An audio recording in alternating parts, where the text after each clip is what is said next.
espèces exotiques envahissantes, que l'on appelle également les EEE, constituent une menace pour la biodiversité et une pression pour les services rendus par cette biodiversité aux humains. C'est pourquoi elles font l'objet d'actions diverses et variées pour les gérer au sens large du terme. Ces actions peuvent notamment être menées aux différentes étapes des invasions biologiques, processus successifs que vivent certaines espèces exotiques pour devenir des espèces exotiques envahissantes.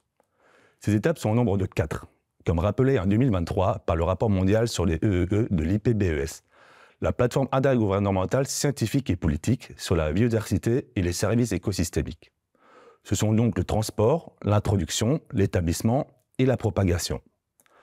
Parmi les actions à mener, ce sont celles qui interviennent le plus en amont du processus d'invasion qui sont les plus efficaces et les moins coûteuses, car elles interviennent avant même que les espèces exotiques puissent arriver dans l'environnement d'un nouveau territoire d'accueil dans lequel certaines peuvent devenir problématiques. On parle ainsi d'actions de prévention qui sont menées sur les étapes de transport et d'introduction des espèces exotiques. Ces actions de prévention ont pour objectif de limiter ou de réduire, d'une part, le transport des espèces exotiques vers de nouveaux territoires, puis, d'autre part, l'introduction de ces espèces exotiques dans l'environnement de ces nouveaux territoires. Une des actions phares de la prévention est la mise en place d'une réglementation relative aux espèces exotiques envahissantes.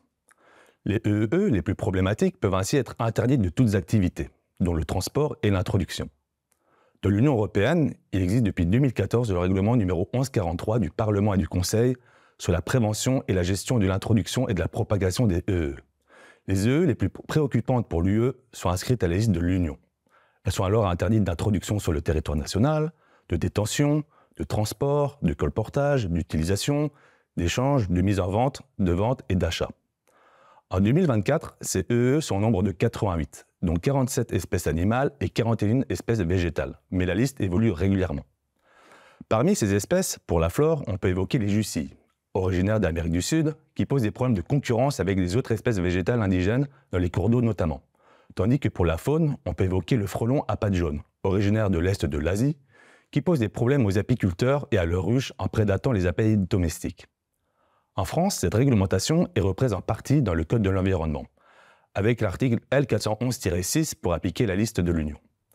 Cela se traduit par les arrêtés ministériels du 14 février 2018. Il est important de noter que pour les régions ultrapériphériques, qui sont pour l'Union européenne 6 des territoires ultramarins français, elles disposent de leur propre liste réglementaire, qui sont plus restrictives et qui intègrent la liste de l'Union. Comme exemple, on peut citer le problème des mammifères introduits dans les îles d'outre-mer, comme les rats, qui peuvent provoquer des disparitions d'espèces endémiques. Cette réglementation a par la suite besoin d'être appliquée concrètement.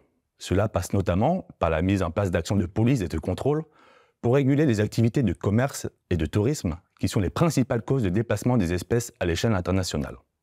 D'une part, il y a des contrôles aux frontières, au niveau des aéroports et des ports, sur les passagers et les marchandises, exercés en particulier et respectivement par les douanes et par les CIVEP, les services d'inspection vétérinaire et phytosanitaire aux frontières du ministère de l'Agriculture.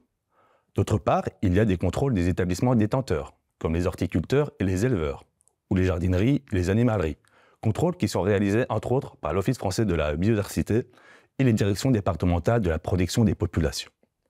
Ces deux types de contrôles ont pour objectif de vérifier qu'il n'y a pas d'activité illégale d'importation d'espèces réglementées.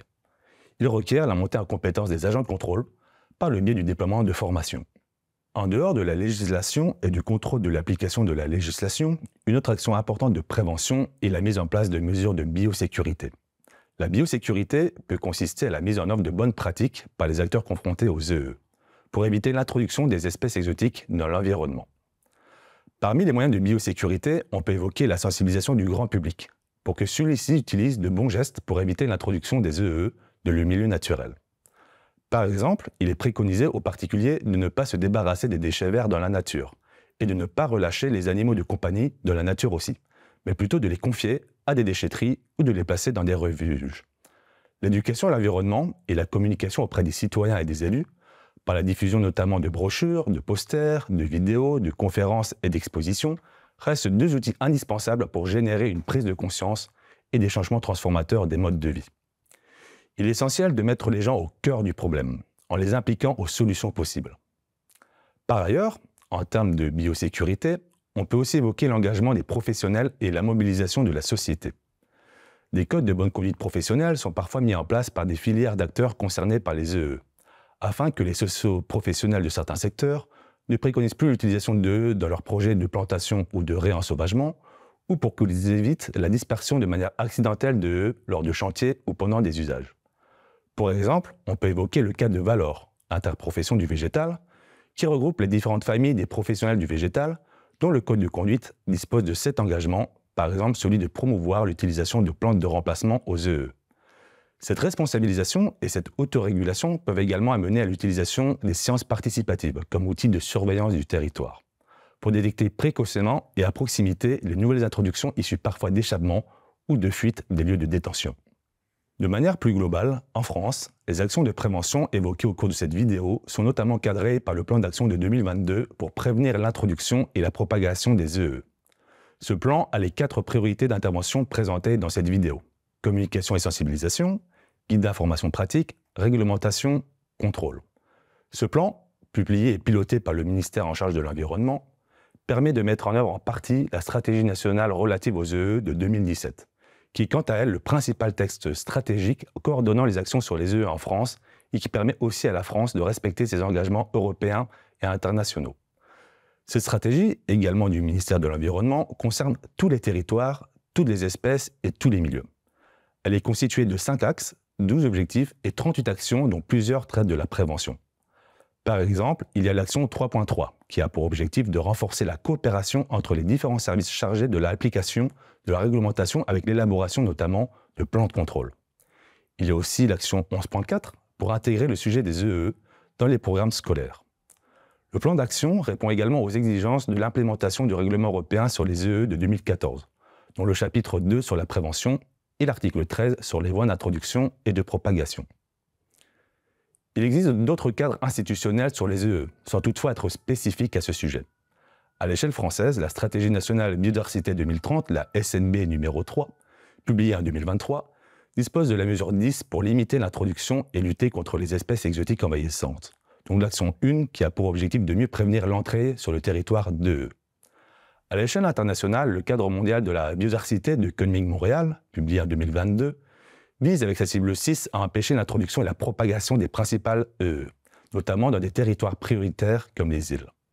Ces 2 programmes permettent de mettre en œuvre la Convention sur la diversité biologique, la CDB de 1992, dont l'article 8 traite des EE. Pour conclure, il est à noter le besoin de renforcer la coopération inter-administration, avec une approche une seule santé, One Health en anglais, en associant santé humaine, santé animale et santé de l'environnement. Ce triptyque sanitaire nécessite d'intégrer les enjeux des EE dans l'ensemble des politiques publiques et sectorielles, en combinant les domaines de l'environnement, de l'agriculture et de la santé.